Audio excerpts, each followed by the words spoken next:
Hey all, this is Alpan. Welcome to my channel Travel My Way। दोस्तों, जैसा कि आप सभी जानते हैं, श्री चारधाम की यात्रा शुरू हो चुकी है और दिन पे दिन नए अपडेट्स जो भी आ रहे हैं हम आप तक लेकर आ रहे हैं। इसी से रिलेटेड एक नया अपडेट है कि जो दर्शन है चारधाम में, उनके लिए जो आम लोगों की वीआईपी जो एंट्री है वो बंद कर दी गई है। सीएम धामी ने कहा एक समान व्यवस्था लागू होगी। चारों धामों में आम श्रद्धालुओं के वीआईपी दर्शन पर रोक लगा दी गई है। प्रोटोकॉल के तहत आने वाले गणमान्यों को ही वीआईपी दर्शन की सुविधा प्राप्त होगी, लेकिन हेली सेवा से दर्शन को आने वाले श्रद्धालुओं को केदारनाथ मंदिर में वीआईपी दर्शन नहीं हो सकेंगे।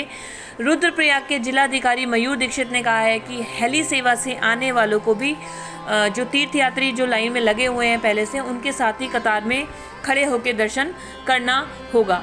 चारों धामों में भारी संख्या में श्रद्धालुओं के आने के बाद वीआईपी दर्शन से अव्यवस्था की शिकायतें शासन को प्राप्त हुई थी। इस पर मुख्यमंत्री पुष्कर सिंह धामी ने वीआईपी दर्शन पर पूरी तरह से रोक लगाते हुए चारों धामों में दर्शन की एक समान व्यवस्था लागू कर दी है, लेकिन उनके आदेश के बाद यह स्पष्ट नहीं हो सका है कि प्रोटोकॉल के दायरे में आने वाले महानुभावों के वीआईपी दर्शन की क्या स्थिति होगी। क्या प्रधानमंत्री, केंद्रीय मंत्री, राज्यपाल, मुख्यमंत्री व अन्य महानुभाव भी भगवान के दर्शन के लिए कतार में खड़े होंगे? इस प्रश्न की पड़ताल की गई तो पता चला कि रुद्रप्रयाग के जिलाधिकारी मयूर दीक्षित ने स्पष्ट किया कि केदारनाथ में प्रोटोकॉल वाले गणमान्य लोगों की वीआईपी दर्शन पर रोक नहीं होगी। अलबत्ता हेली सेवा के माध्यम से धाम पर आने वाले श्रद्धालुओं को वीआईपी दर्शन नहीं हो सकेंगे। मतलब अगर कोई वीआईपी पर्सन है वो जाते हैं तो उनको वीआईपी दर्शन होंगे, लेकिन जो लोग भी हेलीकॉप्टर से जा रहे हैं उनको, जो नॉर्मल श्रद्धालु जो कतार में लगे हुए हैं, उन्हीं के साथ दर्शन करने होंगे। उन्हें आम श्रद्धालुओं के साथ लाइन में खड़े होकर ही दर्शन करने होंगे, यानी मंदिर में आम श्रद्धालुओं के वीआईपी एंट्री पर रोक रहेगी। नौजवान, बुजुर्गों और महिलाओं को पहले दर्शन करने के जो आदेश हैं वो दिए गए हैं।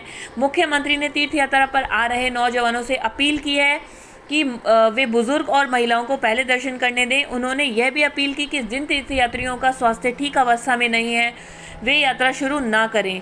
यात्रा के लिए ठहरने व अन्य ज़रूरी इंतजाम करने के बाद ही निकलें। उन्होंने पुलिस और प्रशासन के अधिकारियों को सुव्यवस्थित और नियमानुसार यात्रा संचालन के निर्देश दिए। उन्होंने कहा कि चारधाम यात्रा हमारी चुनौती है, लेकिन सरकार इसे सुव्यवस्थित करने के लिए हर संभव प्रयास कर रही है। केदारनाथ में पहले दिन काफ़ी भारी जो भीड़ थी वो दिखी थी, तो दर्शन के दौरान भारी अव्यवस्थाएं भी सामने आई थी। आमतौर पर मंदिर समिति और जिला प्रशासन की ओर से वीआईपी दर्शन के लिए और हेली सेवा के लिए अलग से दर्शनों की व्यवस्था थी। कपाट खुलने के दिन आम तीर्थयात्री भी वीआईपी में प्रवेश दर्शन करने के लिए पहुंच गए। इस भारी अव्यवस्थाएं पैदा हो गई और इससे काफ़ी ज़्यादा प्रॉब्लम फेस करनी पड़ी लोगों को। मंदिर के जिस द्वार से श्रद्धालु दर्शन के बाहर आते थे, उसी द्वार से सैकड़ों की संख्या में तीर्थयात्री अंदर दर्शन करने की कोशिश कर रहे थे।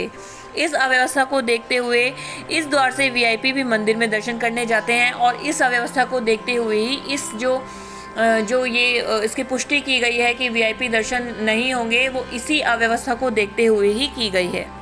मुख्यमंत्री पुष्कर सिंह धामी ने कहा कि बीते कुछ दिनों में जो भी चारधाम यात्रा में जितनी भी मौतें हुई हैं, वे यात्रा अव्यवस्था एवं भगदड़ मचने से नहीं बल्कि अन्य स्वास्थ्यगत कारणों से हुई हैं।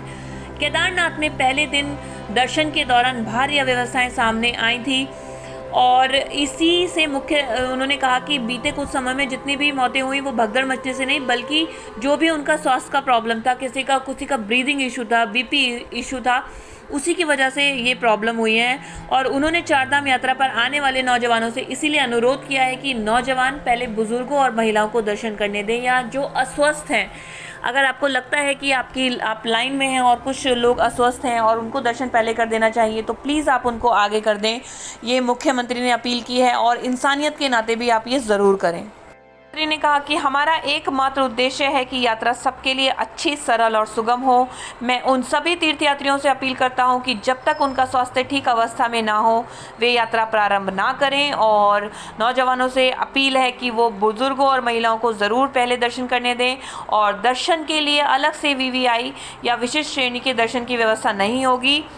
सभी एक समान रूप से दर्शन करेंगे। तो ये था अभी तक का अपडेट जो श्री पुष्कर सिंह धामी ने भी सबके लिए बोला है, और इसके तहत अगर आप यात्रा करेंगे तो आपकी यात्रा सुगम होगी और प्रशासन भी अच्छे से आपको हेल्प कर पाएगा। इन्हीं सब निर्देशों और प्रोटोकॉल के साथ आप प्लीज़ दर्शन करिए, और थोड़ी सी अगर अव्यवस्था हो रही है ऊपर तो थोड़ा सा उसको टॉलरेट करिए। आप ऊपर गए हैं, इतनी ऊपर व्यवस्था करना मुश्किल होता है, थोड़ा सा प्लीज़ समझिए, थोड़ी पेशेंस रखिए और अच्छे से दर्शन कीजिए।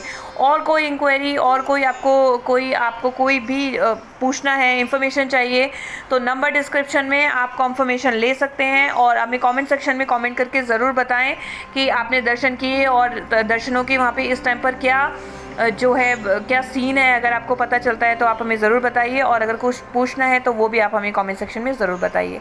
ऐसे ही अपडेटेड वीडियोज़ के साथ आती रहूँगी। Thank you so much, bye bye, हर हर महादेव।